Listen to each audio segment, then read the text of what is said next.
آج کی تقریب کے اس سیشن کے جو مہمان خصوصی ہیں جناب مفتی طارق مسعود صاحب، ان کو میں خطاب کی دعوت دیتا ہوں، جن کا تعارف کروانے کی مجھے قطعاً ضرورت نہیں ہے، آپ تمام حضرات ان سے بخوبی واقف ہیں۔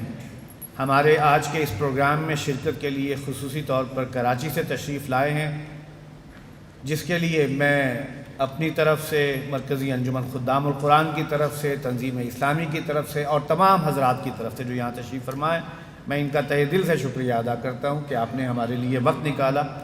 آپ کو ان کی جو مشاغل، مصروفیات اور جتنا شیڈیول ان کا ٹائٹ ہے اس کا کچھ نہ کچھ اندازہ ہے، لیکن خاص بات یہی ہے کہ نوجوانوں کو دین کی بات سکھانے کے لیے بڑا لطیف انداز، ہلکے پھلکے اور ہنستے ہنساتے دین سمجھانا، یہ ان کا ایک جو ہے خاص طرح امتیاز ہے۔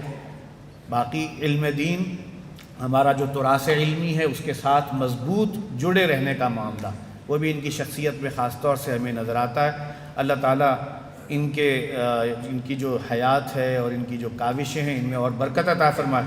میں دعوت خطاب دے رہا ہوں جناب مفتی طارق مسعود صاحب کو کہ تشریف لائیں۔ السلام علیکم ورحمۃ اللہ وبرکاتہ۔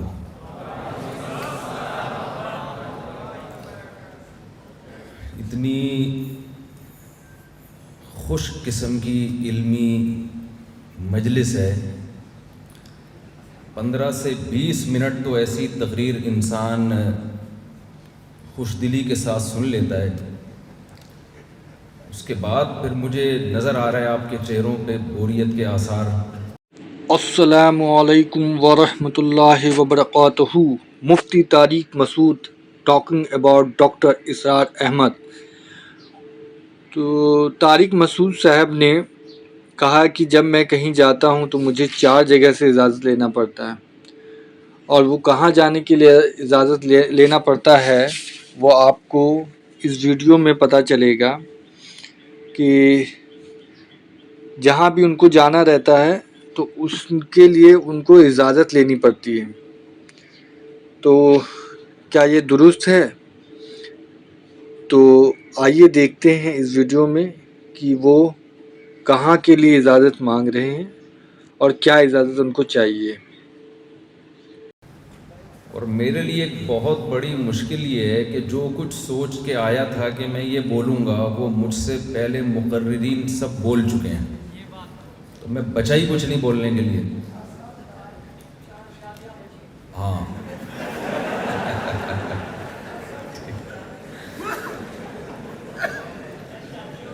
یہ جو ابھی فرما رہے تھے ڈاکٹر اسرار رحمہ اللہ تعالیٰ کے بیٹے، میرے تعارف کے وقت کے مفتی صاحب کی بڑی قربانی ہے کہ تشریف لائے ہیں، یہ واقعی بہت بڑی قربانی ہے۔ 4 سے اجازت لے کے آیا ہوں۔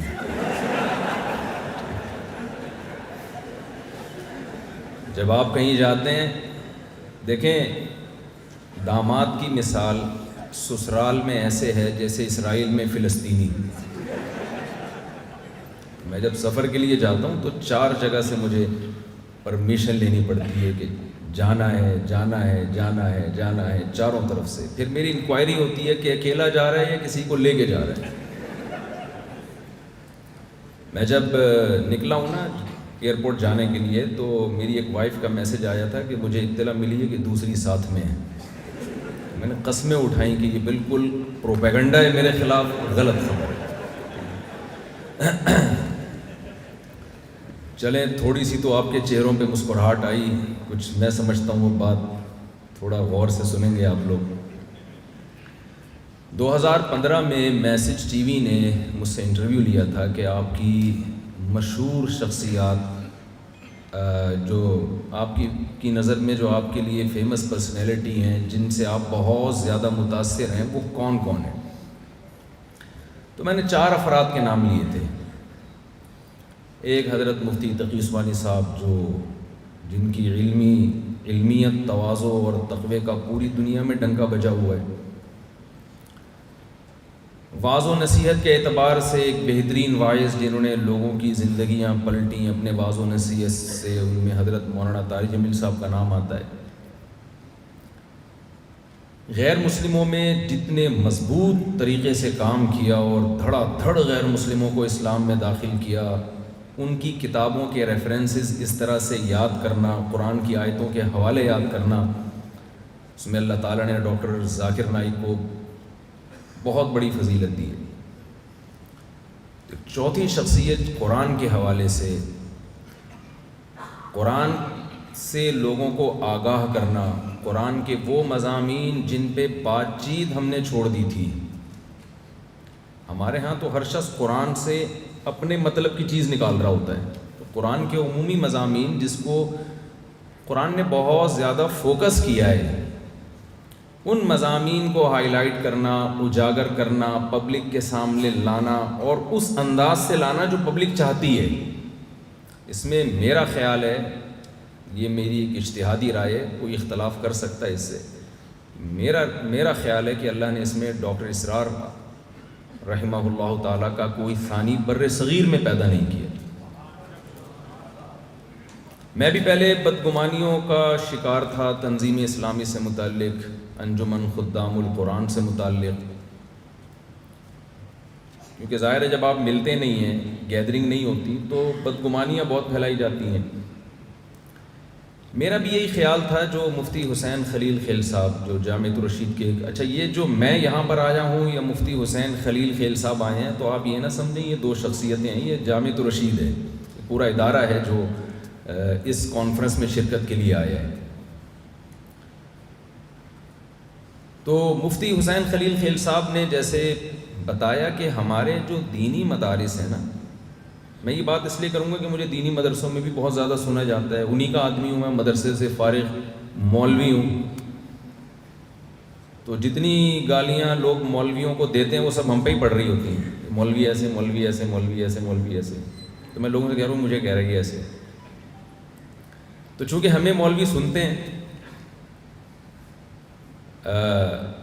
تو بہت سے حضرات ہمارے دینی مدارس کے جو طلبہ ہیں، وہی میرے بھی مخاطب ہیں، وہ بدگمان ہیں۔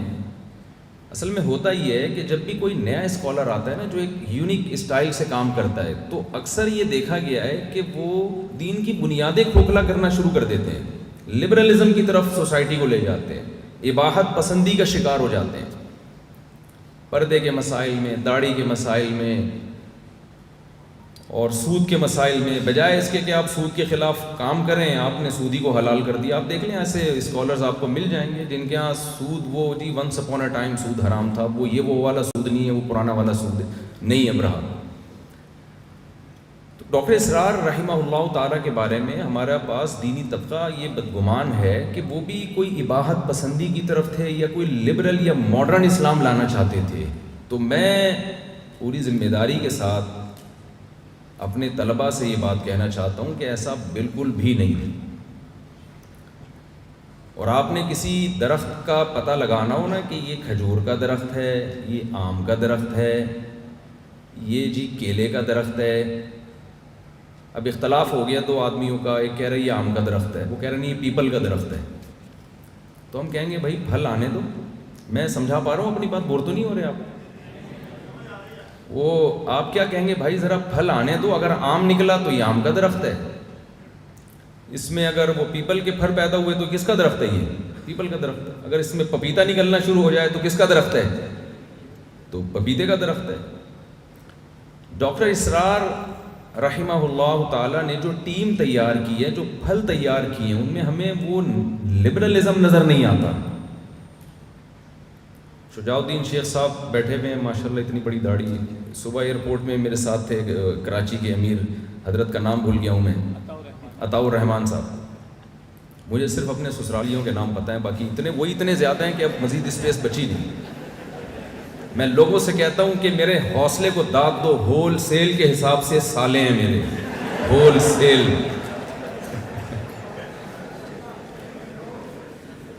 تو ایک آدھ سالہ ٹینشن کے لیے کافی ہوتا ہے کہ نہیں ہوتا؟ میرے ہول سیل کے حساب سے سالے ہیں، تو آپ پھر بھی دیکھو میں لاہور آ گیا۔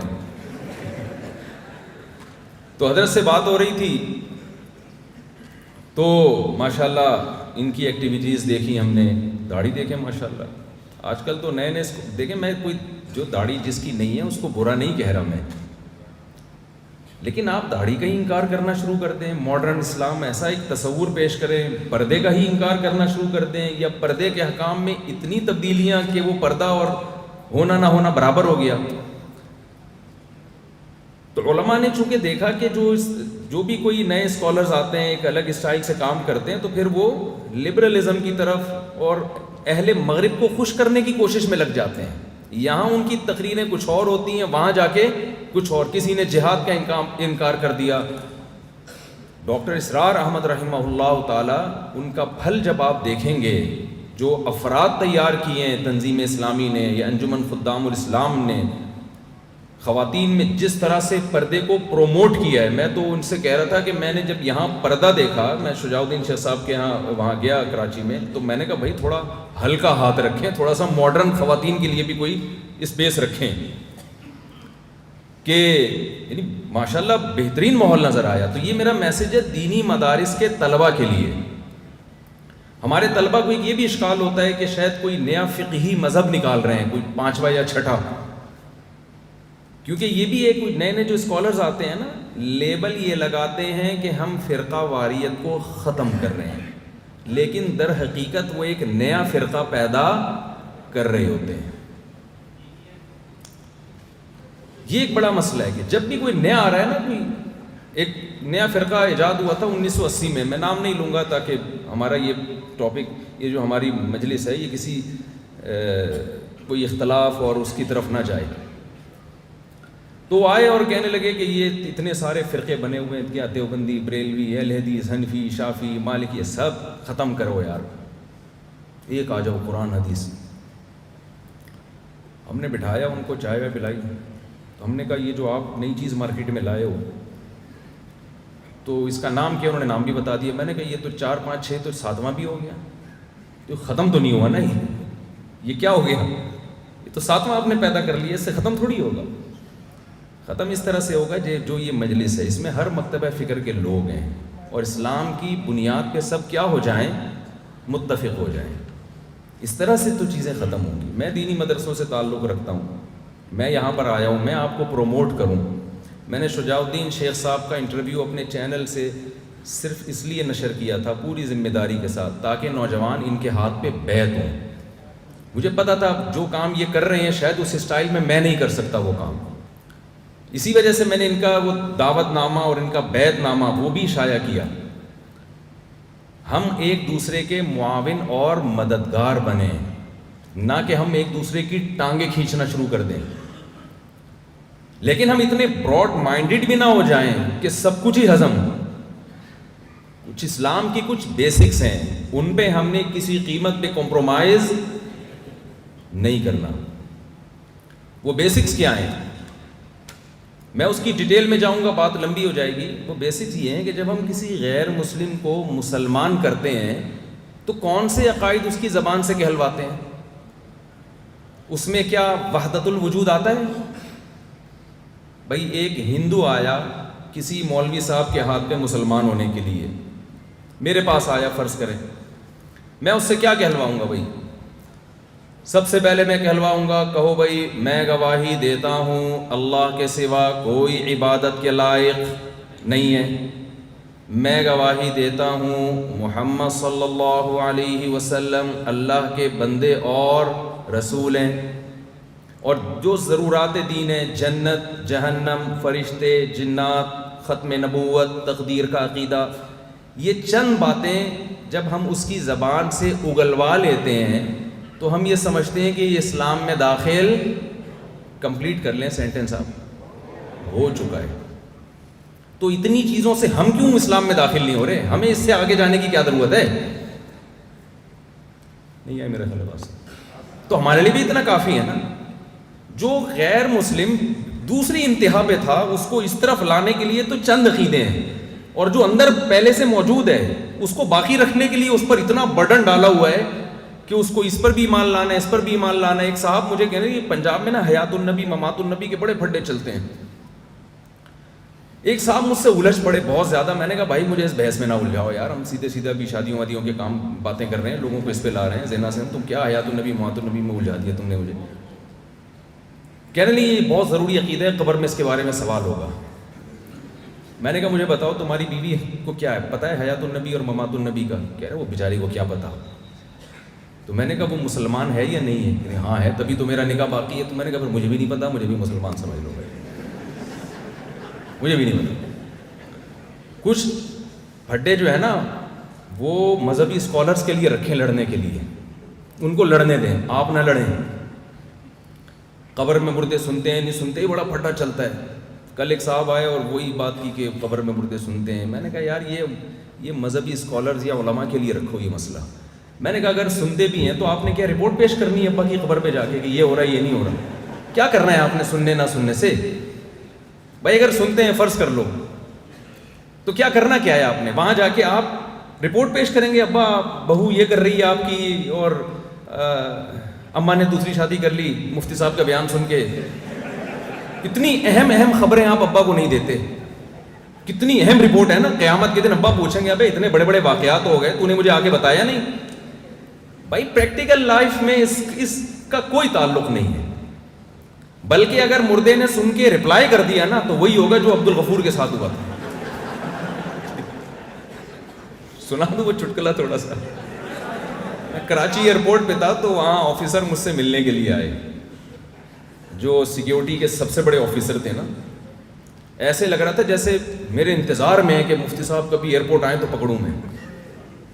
اور آئے اور مجھے کہا کہ بھائی فلائٹ تو لیٹ ہے, آپ بڑا پروٹوکول دیا. کہتے ہیں بھائی میں نے ایک لطیفہ سنا ہے مفتی صاحب, میری ڈپریشن اور میری اسٹریس دور ہو گئی. میرے لیے کڑک سی دودھ پتی منگوائی اور پھر وہ لطیفہ لگا دیا. وہ لطیفہ یہ تھا, بھائی معذرت میں تھوڑا سا موضوع سے ہٹ رہا ہوں, تھوڑا سا فریش ہو رہا ہے نا یہ. تو وہ لطیفہ یہ لگایا کہ قاری صاحب نا چھٹی نہیں کرتے تھے. عبد الغفور نام تھا قاری صاحب کا. قبرستان سے جب گزرتے ان کا یہ عقیدہ تھا کہ مردے سنتے ہیں. تو بچے نے سوچا کہ سننے کا تو ہے, رپلائی کا ان کا عقیدہ نہیں ہے. اب ایسا کام کرو کہ ان کو یہ یقین آئے کہ سنتے بھی ہیں اور جواب بھی دیتے ہیں. تو قبرستان سے گزر رہے تھے اور کہا کہ السلام علیکم یا اہل القبور. بچہ قبر کے پیچھے چھپا ہوا, اس نے کہا وعلیکم السلام بھائی عبد الغفور. قاری صاحب بے ہوش ہو کے گر گئے. تو آپ نے اپنی صلاحیتوں کو ان کاموں میں لگانا ہے جو ہماری بیسکس ہیں, جو ہمارے بنیادی عقیدے ہیں. ان میں ہم اختلاف برداشت بولیے نہیں کریں گے. ایسا نہ ہو اتنے براڈ مائنڈڈ بن جائیں کہ جی آپ قادیانیوں کو بھی گلے لگا رہے ہیں, آپ اسلام کے بیسک عقائد پہ ہی کمپرومائز کر رہے ہیں. یہ نہیں ہوگا. لیکن وہ مخصوص ہیں, اتنا پیچیدہ نہیں بنایا اللہ نے اسلام کو. تو یہ جو کانفرنس ہے یہ بہت ہی خوش آئین ہے. بہت سارے مکاتب فکر کے لوگ ہیں یہاں پہ, دینی مدارس کے علماء بھی ہیں, ہر مسلک کے لوگ ہیں, اور یہ ظاہر کر رہے ہیں بھائی ہم قرآن کے نام پہ ہم سب کیا ہیں, ایک ہے. الحمد سے لے کے والناس تک قرآن ہی تو ہے جس میں اختلاف نہیں ہے, تو اسی پہ جمع ہو جاؤ.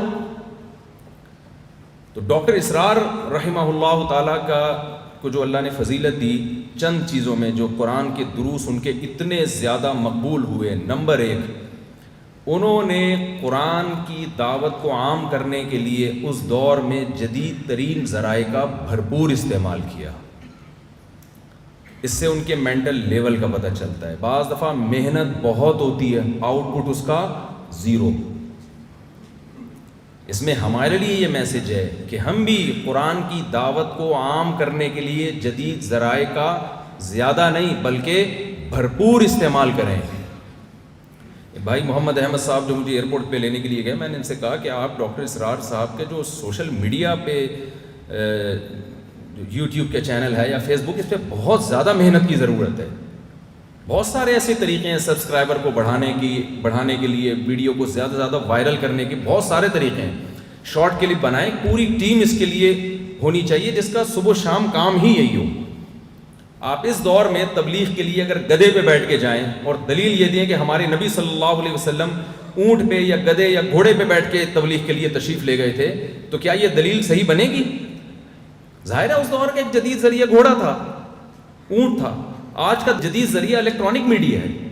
آپ اپنی بات امریکہ پہنچانا چاہتے ہیں, آپ ایک کلپ بنا کے ڈال دیں, فوراً پہنچ جائے گی. اور اگر آپ گدھے پہ بیٹھ کے جا رہے ہو, محنت بہت زیادہ ہوگی, آؤٹ پٹ اس کا 0 ہوگا.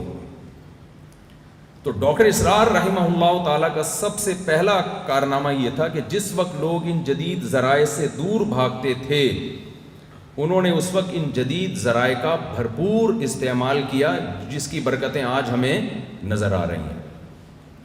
دوسرا کام انہوں نے بڑا خاندانی کیا، میرے یہ لفظ ہے تھوڑا خاندانی لفظ میں استعمال کرتا ہوں، یہ کیوں کرتا ہوں یہ پھر کبھی اکیلے میں ملیں گے تو بتاؤں گا انشاءاللہ، ساری باتیں تو اپنی بتائی جا سکتی نا۔ دوسرا کام جو ان کا بڑا ہی زبردست تھا وہ کیا تھا، جو ایک تو ڈاکٹر تھے، انگلش بہت اچھی تھی، انہوں نے دیکھیں قرآن مجید میں اللہ تعالیٰ کے ارشاد ہے وما ارسلنا من رسول الا بلسان قومه ليبين لهم، ہم نے جس پیغمبر کو بھی بھیجا ان کی زبان دے کے بھیجا ہے۔ ڈاکٹر اسرار رحمہ اللہ تعالیٰ کی زبان وہی تھی جو ایجوکیٹڈ اور پڑھے لکھے طبقے کی زبان تھی، اس سے بہت فائدہ ہوا ہے۔ ہمارے ہاں جامعہ رشید میں درس قرآن کی تربیت دیا کرتا تھا، تو ایک طالب علم سے میں نے کہا کہ آپ درس قرآن دیں، میں نوٹ کرتا تھا کیا کیا خامی ہیں، تو وہ درس دیتے ہوئے کہنے لگے کہ اس آیت سے پتہ چلتا ہے کہ ہمارے اقوال و افعال میں تضاد نہیں ہونا چاہیے۔ میں نے کہا بھائی بہت بھاری ہو گیا، اس کو تھوڑا سا ہلکا رکھو۔ کہنے کیا کروں اس کو، میں اس کو کیسے، میں نے کہا یوں بول دو ہمارے کاموں میں ہماری باتوں میں ٹکراؤ نہیں ہونا چاہیے۔ اتنا گاڑھا کرنے کی کیا ضرورت ہے اس کو بھائی؟ میں نے کہا قائد اعظم یہ فرما کے گئے تھے کام کام اور بس کام، اگر وہ مولوی ہوتے تو فرماتے افعال افعال اور بس افعال۔ پبلک کے سمجھ میں آتا؟ اپنی سمجھ میں آ رہا کیا فرما کے گئے ہیں، تو اس وقت تو بالکل ہی سمجھ میں نہیں آتا۔ تو اب ان کی تعلیمات کی دھجیاں اڑائی جا رہی ہیں، جب اتنی آسان زبان استعمال کی تو اگر افعال افعال اور بس افعال کہتے تو کتنا مشکل ہو جاتا۔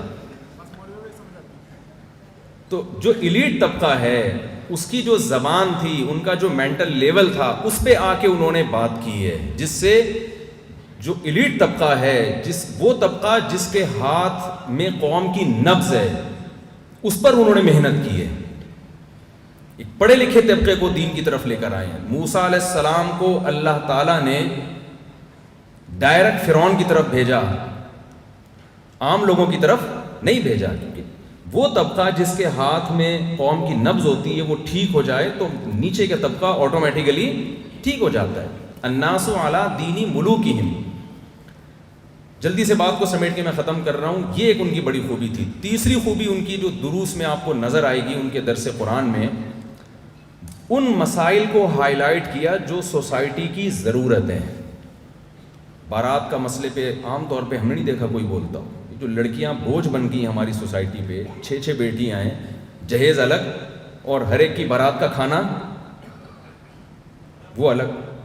انہوں نے لوگوں کو بتایا کہ بارات کا اسلام میں کوئی کانسیپٹ نہیں ہے، یہ ایسی سوسائٹی میں بات کرنا جہاں ہر جگہ بارات کا کھانا کھلایا جاتا ہو، یہ بہت مشکل کام ہے، اس کو ایکسیپٹ کرنا ذہنی طور پہ بہت مشکل ہے۔ جہیز کے خلاف جس بھرپور انداز سے نہ صرف آواز اٹھائی بلکہ عمل کر کے دکھایا، یہ بہت پازیٹیو وے میں ایک بہت اچھا کام کیا انہوں نے۔ سود کے خلاف اتنی مؤثر آواز اٹھائی۔